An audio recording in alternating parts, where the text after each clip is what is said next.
One word to describe Caitlin Clark. Amazing. Yes. A beast. She is the truth. It's intense. Caitlin Clark is off that shit now. She let it all slide the first year. They was pushing her and all that. She like, you know what? I'm in here. I'm here. I'm here. I'm here.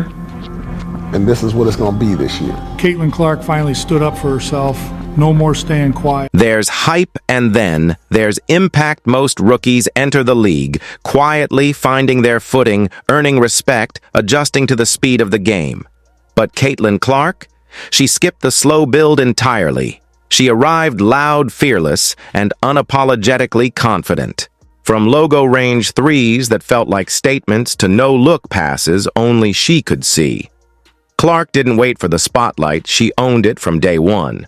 And people noticed. Big people. Larry Bird, a legend who rarely weighs in, publicly made it known. He sees Caitlin Clark. And when Larry Bird speaks, it means something. Because what Clark is doing isn't just impressive, it's unprecedented. She's not merely playing the game, she's transforming it in real time.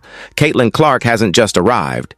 She's shifted the entire landscape of women's basketball. Her games have become must-watch events, drawing admiration from Hall of Fame coaches, NBA legends, and former WNBA greats. She isn't sparking conversations. She's leading them, commanding attention, and forcing even the most seasoned voices in the sport to sit up and weigh in.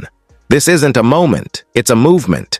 Clark isn't just a rising star riding a hot streak. She's a disruptor. A cultural flashpoint, a force of nature redefining what's possible every time she steps on the court. Some call her the future. Others say she's already the best show in basketball. But one thing's undeniable. This isn't just a fast start, it's history in motion. Even before the triple-doubles, before the record-breaking three-point pace, before the headlines, Caitlin Clark did something few athletes ever achieve. She made people care. Not just fans, not just the media, but the voices who shaped the entire sports narrative. And when Stephen A. Smith, the loudest, most influential voice in basketball commentary, brings up Caitlin Clark unprompted, not as a reaction, but as a declaration. That's not a clip you scroll past. That's a cultural moment. That's impact. I totally applaud what Caitlin Clark is doing. She's putting the WNBA first. She's saying, yo, we matter first to me.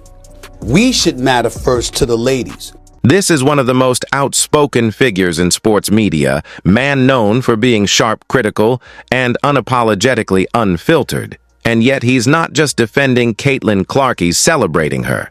Not just for her shooting or scoring ability, but for something far more meaningful, her priorities. Caitlin Clark isn't just playing the game, she's elevating it. She walks into press conferences with clarity and conviction, reminding everyone that women's basketball isn't a sideshow, it's the main event. And she does it with a calm power that demands attention. Every shot she makes, every pass she threads, every quote she delivers, it all points to the same truth.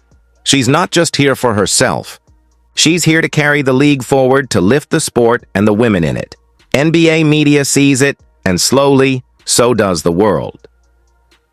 When you're being compared to Magic Johnson, that's not just praise, it's a coronation. Magic wasn't just a generational talent. He changed the way the NBA looked, the way it moved, and the way it was perceived. He turned the game into a spectacle, a story, a force. So when Magic Johnson looks at Caitlin Clark and says she's doing the same thing, that's not just a compliment. That's legacy-level recognition. I love it because, to your point, they dominated in college, and as you both did. Yes, and then they brought it over to the WNBA, just like we brought it to the NBA. We changed the NBA, they changed the WNBA. Yeah. This isn't just a Hall of Famer handing out compliments, it's Magic Johnson aligning Caitlin Clark's impact with what he and Larry Bird did for the NBA. That's not praise, it's legacy speaking to legacy. Magic sees how Clark's game demands attention, how she wears the spotlight like part of her uniform, and how she's helping turn a league into a full-blown movement. She's not just elevating her team. She's elevating the entire ecosystem of women's basketball. New fans, broader media coverage, bigger investments, and the cultural momentum the league has long needed.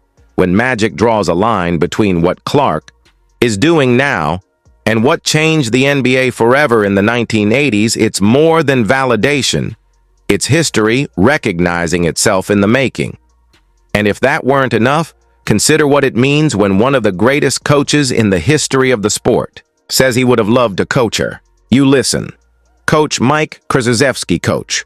He isn't just a Hall of Famer. He's the standard. 5 national championships, 3 Olympic gold medals, a pipeline of NBA superstars longer than most programs win records. He's coached LeBron, Kobe, Katie Curry, and now he's watching Caitlin Clark and seeing something rare, something special, something he'd build a team around. Because when a player captures the attention of legends like Magic and Coach K, you're not just witnessing a moment, you're witnessing the rise of someone rewriting what's possible. Yeah, well, she's terrific, and it'd be easy to build something on her because she's very young.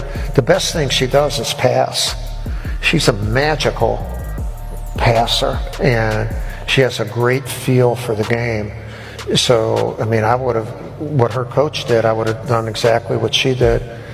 Make sure she handles the ball a lot, and she'll make everybody better. The scoring speaks for itself. The logo threes are jaw-dropping and everywhere. But what catches Coach K's eye isn't just the range, it's the rhythm, the passing, the feel. He zeroes in on Caitlin Clark's ability to control the game without ever forcing it. He calls her a magical passer, and that word matters, because it's not just about assists. It's about vision, anticipation, timing, the kind of instincts that don't show up in a box score, but win championships. Clark doesn't just make the right play, she sees it before it happens. She doesn't just run the offense, she elevates it. And when a coach who's worked with the greatest basketball minds in history, LeBron, Kobe, KD, says, "I would have done exactly what she did," that's not just praise. That's a stamp of approval from the blueprint himself. That's Coach K recognizing a leader, a connector, and a generational basketball IQ wrapped in one. And sometimes the most powerful validation isn't in the long tributes, it's in the simplest moments. Luka Doncic, MVP candidate, all-NBA staple, one of the most unstoppable players on the planet, isn't known for long-winded speeches or flashy takes. He doesn't talk to talk. So when he was asked on camera, point blank, "Who's your favorite women's basketball player?" he didn't blink. Who's your favorite women's basketball player? Caitlin Clark. Really? That's it. That's all Luka needed to say. And honestly, it might be the most Luka answer possible. Because real ones recognize real. Luka knows what it takes to dominate from day one. To enter the league with sky-high expectations and still take control of the game with poise, precision, and presence. So when he watches Caitlin Clark, he's not just seeing talent, he's seeing command. The kind of control he plays with. The kind that can't be taught. He's not offering a polished media take. He's not trying to be a WNBA analyst. He's giving a name her name straight from the top of his mind. And that's why it hits harder. There are 1,000 ways to say someone is great. But when a player like Luka Ho's own greatness is defined by feel, by vision, by instincts, ingles you out, it means something deeper. It tells you that Caitlin Clark isn't just popular. She's respected by those who live and breathe the highest level of the game. Her game translates. Her swagger doesn't. Just work in college or the wits landing with the elite. And then there's the cultural level. You know you've broken through when your name isn't just in highlight reels, but in legacy conversations.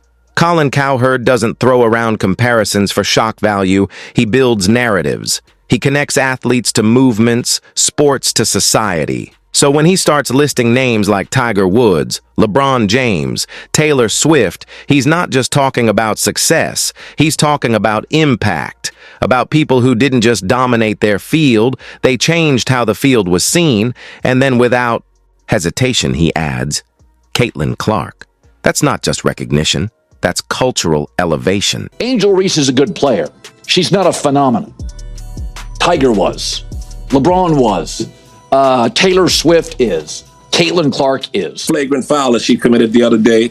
I thought it was a hard foul. I didn't think it was a flagrant foul, but I think they do that, Dan, because they overreact to everything Caitlin does. Is they don't want to show like they're showing any favoritism to her. So we got to upgrade it to a flagrant foul, because if we don't, then people say, well, we're protecting her by not upgrading it to a flagrant foul. So I think that's why the referees overreacted in that play. Like, if you being real, what do Angel Reese get that Caitlin Clark don't get?